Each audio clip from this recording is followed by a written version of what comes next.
Lahore high court نے ایک بڑا اور اہم فیصلہ جاری کر دیا ہے۔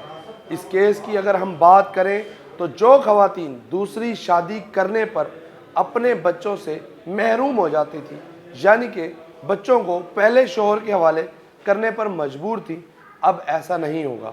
لاہور ہائی کورٹ نے ایک اہم فیصلہ جاری کر دیا ہے۔ ہائی کورٹ کا یہ کہنا ہے کہ جو خواتین دوسری شادی کر لیتی ہیں ان کو بچوں سے محروم نہ کیا جائے، بلکہ اس معاملے میں سب سے زیادہ بچے کی ذہنی اور جذباتی صحت کا خیال رکھا جائے۔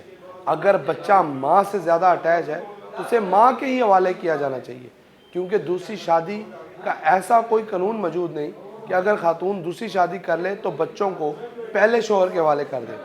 عدالت نے یہ بات کہی اور اس پر خواتین کو جو دوسری شادی کر چکی ہیں ایک بڑا ریلیف ملا ہے، کیونکہ 10 سالہ بچے کا یہ کیس تھا جس کو ایک عدالت نے ماں سے لے کر شوہر کے حوالے کر دیا تھا، لیکن عدالت نے یہ حکم نامہ جاری کیا کہ اس کیس میں بچوں کی ذہنی صحت مقدم ہے، جبکہ والدین کا آپسی رشتہ ثانوی کا کردار ادا کرتا ہے۔ عدالت نے حکم نامہ جاری کرتے ہوئے کہا کہ بچہ ذہنی اور جذباتی صحت کے لحاظ سے ماں کے ساتھ زیادہ وقت گزارتا ہے۔ اسی بنیاد پر عدالتوں کو بھی یہ دیکھنا ہوگا کہ بچوں کی حوالگی کس کے لیے زیادہ بہتر ہوگی۔